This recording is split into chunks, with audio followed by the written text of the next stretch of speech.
Hello दोस्तों, मैं आपका दोस्त महेंद्र शर्मा फिर आपके साथ आर्यन कोचिंग क्लासेस खंडेला के यूट्यूब चैनल पर आपका हार्दिक स्वागत है। दोस्तों, कल अपन ने बात करी थी अरब सागर अपवाह तंत्र और बंगाल की खाड़ी अपवाह तंत्र की कुछ नदियों की, जिसमें बंगाल की खाड़ी अपवाह तंत्र की प्रमुख नदी चंबल नदी की अपन ने कल चर्चा कर ली थी। आज अपन चर्चा करेंगे दोस्तों चंबल की सहायक नदी कौन कौन सी है। और कल मैंने आपको बताया भी था कि चंबल की जो सहायक नदियां हैं उनको याद करने के लिए जो ट्रिक है वो है आपकी छोटी का बापा कुआं पर मेज बनाती। तो देखो दोस्तों, क्या है ट्रिक। छोटी का बापा कुआं पर मेज बनाती, ये सारी किसकी है? सारी की सारी चंबल की सहायक नदियां हैं। छोटी से आ जाती है छोटी काली सिंध, का से आ जाती है काली सिंध, बा से आपकी नदी है बामनी, पा से नदी है पार्वती, कु से है कुन्नू या कुनेर, आ से है आहू, पर से है परवन, मेज से मेज नदी, बना से बनास और सी से है कौन सी नदी? सीप नदी। तो ये सारी की सारी किसकी सहायक नदियां हैं दोस्तों? चंबल की सहायक नदियां हैं। देखो दोस्तों, बात करते हैं इन सहायक नदियों की, तो सबसे पहले बात आती है काली सिंध नदी की। सबसे पहले बात आती है किसकी? काली सिंध। काली सिंध नदी जो है, देखो दोस्तों, ये आपकी नदी है चंबल नदी, जिसका उद्गम मध्य प्रदेश से होता है। मऊ स्थान, इंदौर जिला, जानापाव की पहाड़ी, और ये प्रवाहित होते हुए जो है राजस्थान के 6 जिलों में बहकर यमुना में जाकर मिल जाती है। इसकी सहायक नदियों की बात करें तो पहले अपन चर्चा कर रहे हैं किसकी? काली सिंध नदी की। काली सिंध जो नदी है, इस नदी का उद्गम होता है दोस्तों मध्य प्रदेश से, और मध्य प्रदेश के जिस स्थान से होता है उस स्थान का नाम क्या है? देवास। कौन सा स्थान है? देवास।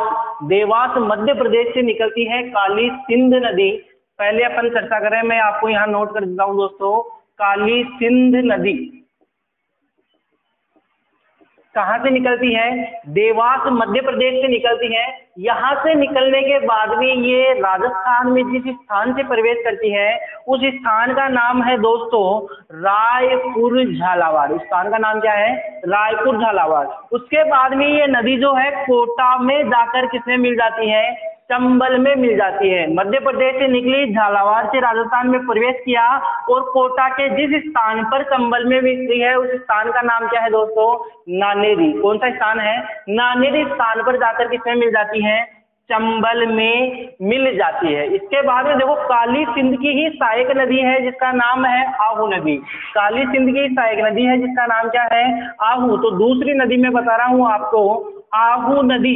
आहू नदी जो है इसका उद्गम भी कहां से होता है? मध्य प्रदेश से ये नदी निकलती है। मध्य प्रदेश के जिस स्थान से निकलती है वो स्थान है आपका कौन सा? सुसनेर। कौन सा स्थान है दोस्तों? सुसनेर मध्य प्रदेश से इसका उद्गम होता है। इसके बाद में ये नदी राजस्थान में प्रवेश करती है, और राजस्थान के जिस स्थान से प्रवेश करती है वो कौन सा है? वो स्थान है आपका दोस्तों नंदपुर झालावाड़। कौन सा है? नंदपुर झालावाड़ से राजस्थान में प्रवेश करती है। उसके बाद में ये नदी झालावाड़ में ही जो है किसमें मिल जाती है? काली सिंध में मिल जाती है। ये नदी जो है जहां पर काली सिंध में मिलती है उस स्थान पर राजस्थान का सर्वश्रेष्ठ जलदुर्ग है। और आपको पता होगा दोस्तों कि राजस्थान का सर्वश्रेष्ठ जो जलदुर्ग है वो कौन सा दुर्ग है? गागरोन का दुर्ग झालावाड़। कौन सा दुर्ग है? गागरोन दुर्ग झालावाड़। कौन सी नदियों के संगम पर है? काली सिंध और आहू नदियों के संगम स्थल पर स्थित है। कौन सा दुर्ग? गागरोन दुर्ग झालावाड़। इसके बाद में देखो, तीसरी नदी की अपन चर्चा कर रहे हैं जिसका नाम है छोटी काली सिंध। उसका नाम क्या है? छोटी काली सिंध। छोटी काली सिंध नदी जो है ये भी काली सिंध की ही सहायक है, और इसका उद्गम भी मध्य प्रदेश से ही होता है। और ये नदी जो है झालावाड़ में आकर किसे मिल जाती है? काली सिंध में मिलने जाती है। इसके बाद में अगली नदी की चर्चा करें तो काली सिंध की अगली सहायक नदी है जिसका नाम है परवन नदी। अगली नदी कौन सी है? परवन नदी। परवन नदी जो है, इस नदी का उद्गम जो होता है वो होता है मालवा से, और मालवा कहाँ पर पड़ता है? मध्य प्रदेश में। मालवा मध्य प्रदेश से निकलती है परवन नदी, उसके बाद में राजस्थान के 12 जिले से राजस्थान में प्रवेश करती है। राजस्थान के 12 जिले से राजस्थान में प्रवेश करती है, और 12 में ही इस नदी के किनारे एक दुर्ग स्थित है, और उस दुर्ग का नाम क्या है दोस्तों? शेरगढ़ दुर्ग। और ध्यान रहे, शेरगढ़ जो दुर्ग है वो राजस्थान के शेरगढ़ अभ्यारण्य में स्थित है। कौन से अभ्यारण्य में है? शेरगढ़ अभ्यारण्य में। इसके बाद में ये नदी जो है कोटा में जाकर काली सिंध में मिल जाती है। इसके बाद में देखो, इस परवन की एक सहायक नदी है जिसका नाम है आपका, परवन की सहायक नदी है जिसका नाम है काली खो है। कौन सी नदी है? काली खो नदी। किसकी सहायक है? परवन की सहायक। और इस परवन की सहायक काली खो नदी का उद्गम मध्य प्रदेश से होता है, और राजस्थान के झालावाड़ जिले के अंदर आकर परवन में मिल जाती है। जिस स्थान पर मिलती है उस स्थान पर झालावाड़ का एक दुर्ग स्थित है, और उस दुर्ग का नाम क्या है दोस्तों? मनोहर थाना दुर्ग। कौन सा दुर्ग है? मनोहर थाना दुर्ग। कौन सी नदियों के संगम पर स्थित है? परवन और काली खोह के संगम पर। इसके बाद में देखो दोस्तों, अगली आपकी नदी है जिसका उद्गम मध्य प्रदेश से होता है और चंबल की सहायक नदी है, वो है आपकी पार्वती नदी। अगली नदी कौन सी है? पार्वती नदी। पार्वती नदी जो है, इस नदी का उद्गम होता है सीहोर से, और सीहोर क्षेत्र कहाँ पर पड़ता है? एमपी में। सीहोर कहाँ पर पड़ता है? एमपी में। सीहोर मध्य प्रदेश से इस नदी का उद्गम होता है, और ये नदी भी राजस्थान के 12 जिले से राजस्थान में क्या करती है? प्रवेश करती है। जिस स्थान से ये प्रवेश करती है उस स्थान का नाम है दोस्तों करियाहट बारा। कौन सा स्थान है? करियाहट बारा से राजस्थान में प्रवेश करती है, और इसके बाद में ये नदी जो है 12 के बाद में सवाई माधोपुर में जाती है, और सवाई माधोपुर के जिस स्थान पर ये नदी, सवाई माधोपुर के जिस स्थान पर ये नदी चंबल में मिलती है, वो स्थान कौन सा है दोस्तों? वो स्थान है आपका पालिया। कौन सा स्थान है? पालिया स्थान सवाई माधोपुर में जाकर किसमें मिल जाती है? ये चंबल में मिल जाती है। इसके बाद में देखो, अगली आपकी जो 7 नंबर की इसकी सहायक है, चंबल की सहायक नदी, उसका नाम है कुन्नू या कुनेर। अगली नदी कौन सी है? कुन्नू या कुनेर। तो दोस्तों, कुन्नू और कुनेर जो नदी है, इस नदी का उद्गम भी कहाँ से होता है? मध्य प्रदेश से होता है, और मध्य प्रदेश के जिस जिले से होता है उस जिले का नाम क्या है? गुना। मध्य प्रदेश के गुना से निकलती है कौन सी नदी? कुन्नू या कुनेर नदी। इसके बाद में ये नदी जो है राजस्थान के 12 जिले में सर्वप्रथम प्रवेश करती है। कौन से जिले में? 12 जिले में। और 12 जिले में जिस स्थान से प्रवेश करती है वो स्थान कौन सा है दोस्तों? वो स्थान है आपका मुनस्सेरी। कौन सा स्थान है? मुनस्सेरी। मुनस्सेरी 12 में ये राजस्थान में क्या करती है? प्रवेश करती है, और उसके बाद में ये पुनः मध्य प्रदेश में लौट जाती है। मध्य प्रदेश में पुनः लौटने के बाद में ये नदी जो है राजस्थान और मध्य प्रदेश की सीमा पर करौली जिले के पास में जो है किसमें मिल जाती है? चंबल में मिल जाती है। तो ये नदियां तो जो वो थी, जो चंबल की ऐसी सहायक नदियां हैं जो मध्य प्रदेश से निकल रही थी। इसके बाद में बात आती है, देखो दोस्तों, अगली नदी की। अगली नदी का नाम है आपका 8वीं जो नदी है जो चंबल की सहायक है, उस नदी का नाम है बामनी नदी। कौन सी नदी? बामनी नदी। बामनी नदी जो है, इस नदी का उद्गम चित्तौड़गढ़ जिले से होता है। राजस्थान के जिले से होता है? चित्तौड़गढ़ से। और चित्तौड़गढ़ के जिस स्थान से होता है उस स्थान का नाम क्या है? हरिपुरा। और ये हरिपुरा स्थान कौन सी तहसील में पड़ता है दोस्तों? बेगू तहसील में। कौन सी तहसील में पड़ता है? बेगू तहसील में। तो चित्तौड़गढ़ के बेगू तहसील के हरिपुरा गांव से निकलती है कौन सी नदी? बामनी नदी। यहां से निकलने के बाद में, चित्तौड़गढ़ से निकलने के बाद में ये नदी चित्तौड़गढ़ के ही दूसरे हिस्से भैंसरोडगढ़ में जाती है, और भैंसरोडगढ़ नामक स्थान पर किसमें मिल जाती है? चंबल में मिल जाती है। दोस्तों, जहां पर ये बामनी नदी चंबल में मिलती है उस स्थान पर राजस्थान का एक दुर्ग है, और उस दुर्ग का नाम क्या है? भैंसरोडगढ़ दुर्ग। कौन सा दुर्ग? भैंसरोडगढ़ दुर्ग। और दोस्तों ध्यान होगा आपको कि भैंसरोडगढ़ दुर्ग राजस्थान का ऐसा दुर्ग है जिसका निर्माण किसी व्यापारी द्वारा करवाया गया है। राजस्थान का एकमात्र दुर्ग जिसका निर्माण व्यापारी द्वारा करवाया गया है वो कौन सा दुर्ग है? भैंसरोडगढ़ दुर्ग। कौन सी नदियों के संगम पर है? तो संगम पूछ लिया जाए तो कौन सी नदियों पर है? बामनी और चंबल के संगम पर स्थित है कौन सा दुर्ग? भैंसरोडगढ़ दुर्ग। उसके बाद में देखो ये आपकी बामनी नदी है, उसके बाद में अगली जो नदी है उस नदी का नाम है मेज नदी। अगली नदी कौन सी है? मेज नदी। मेज नदी जो है इस नदी का उद्गम होता है भीलवाड़ा से। कहां से होता है उद्गम? भीलवाड़ा। भीलवाड़ा के जिस तहसील से होता है उस तहसील का नाम क्या है? बिजोलिया तहसील। तहसील का नाम क्या है? बिजोलिया तहसील। भीलवाड़ा से इस नदी का उद्गम होता है और ये नदी जो है ये नदी आपकी बूंदी में जाकर किसमें मिल जाती है? चंबल में मिल जाती है। मेज नदी जो है इस मेज नदी पर इस मेज की एक सहायक नदी है जिसका नाम है मांगली नदी।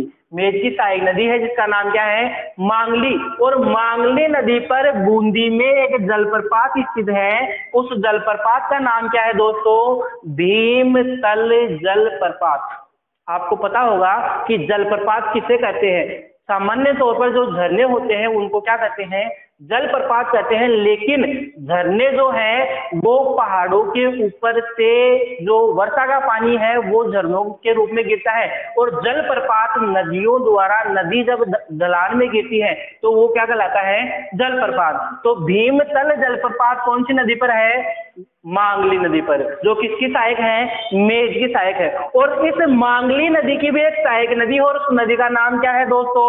उसका नाम है घोड़ा पछाड़ नदी। कौन सी नदी है? घोड़ा पछाड़ नदी।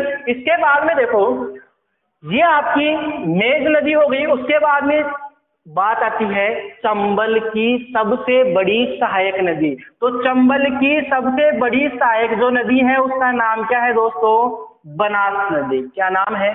बनास। बनास नदी जो है ये राजस्थान की सबसे बड़ी नदी है। किस दृष्टि से?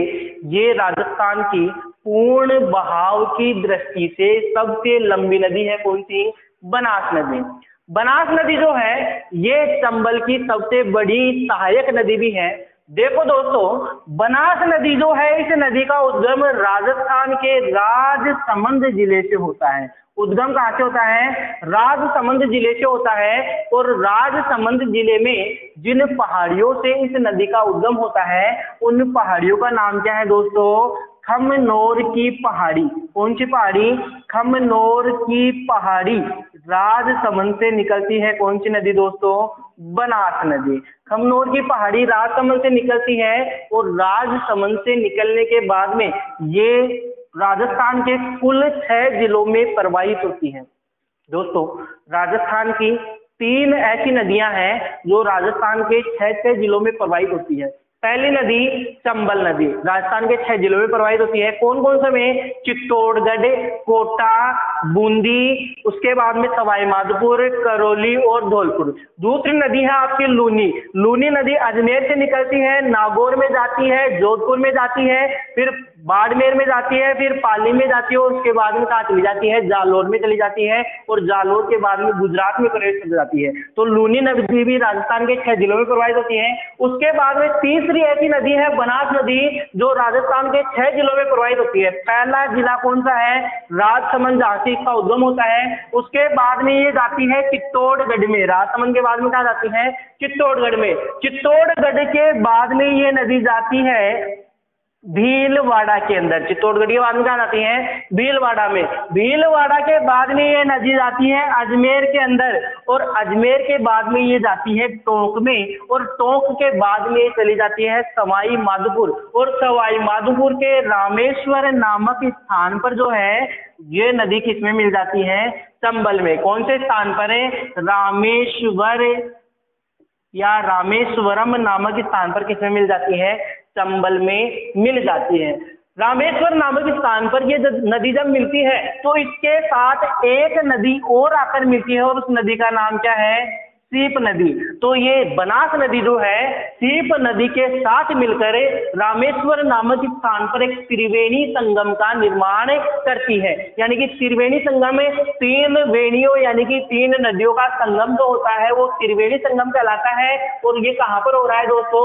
रामेश्वर धाम सवाई माधोपुर में। और ये रामेश्वर धाम जो है इसको मीणाओं का प्रयागराज कहते हैं। क्या कहते हैं दोस्तों? मीणाओं का प्रयागराज। उसके बाद में देखो बनास नदी जो है, पहली बात मैंने बताई थी कि ये राजस्थान की पूर्ण बहाव की दृष्टि से सबसे लंबी नदी है। इसका मतलब है कि इसकी लंबाई कितनी होगी? तो दोस्तों इसकी लंबाई जो है वर्तमान में इसकी लंबाई है 512 किलोमीटर। लंबाई कितनी है? 512 किलोमीटर। राजस्थान की पूर्ण बहाव की दृष्टि से सबसे लंबी नदी है, क्योंकि आपको पता है कि लूनी नदी जो है ये राजस्थान में कितनी प्रवाहित होती है? लूनी नदी का प्रवाह राजस्थान में 350 किलोमीटर है। कितना है? 350। वो इससे कम है। इसके बाद बात करें चंबल की, तो चंबल का राजस्थान में प्रवाह कितना है? 322 किलोमीटर। कितना है? 322 किलोमीटर। वो भी इससे कम है। वो भी इससे क्या है? कम है। इसके बाद में आंतरिक प्रवाह की अपने नदी पड़ी थी, राजस्थान की सबसे उत्तरी नदी घग्गर नदी। उस नदी की लंबाई जो है वो भी राजस्थान में कितनी है? केवल 98 किलोमीटर। तो उससे भी क्या है? ये लंबी है। तो राजस्थान की पूर्ण बहाव की दृष्टि से सबसे लंबी नदी है बनास नदी, जिसकी कुल लंबाई कितनी है? 512 किलोमीटर। इसके बाद में देखो दोस्तों कल के वीडियो में अपन चर्चा करेंगे बनास की सहायक नदियों की, क्योंकि बनास राजस्थान की चंबल के बाद बंगाल की खाड़ी अपवाह तंत्र की दूसरी प्रमुख नदी हो। इसकी कई सहायक नदियां हैं जिनकी अपन कल चर्चा करेंगे। और अपन एक नदी की चर्चा और करेंगे जिसका नाम है बाणगंगा नदी। पहले दोस्तों ये बाणगंगा नदी जो है ये बंगाल की खाड़ी अपवाह तंत्र की ही नदी थी, लेकिन वर्तमान में जो है ये बीच रास्ते में ही क्या हो जाती है? रुक जाती है। इसलिए इसको आंतरिक प्रवाह की नदी वर्तमान में माना जाता है। तो उस नदी की अपन चर्चा और करेंगे। आशा करता हूं दोस्तों मेरे द्वारा दी गई चंबल की सहायक नदियों की जो जानकारी है वो आपको समझ में आई होगी। तो मेरे द्वारा जो जानकारी दी गई है अगर आपको समझ में आई है तो इस YouTube चैनल को सब्सक्राइब करें, लाइक करें और ज्यादा से ज्यादा शेयर करें और बेल आइकन को प्रेस करना ना भूलें, क्योंकि अगले वीडियो का नोटिफिकेशन आपके लिए महत्वपूर्ण रहेगा। धन्यवाद।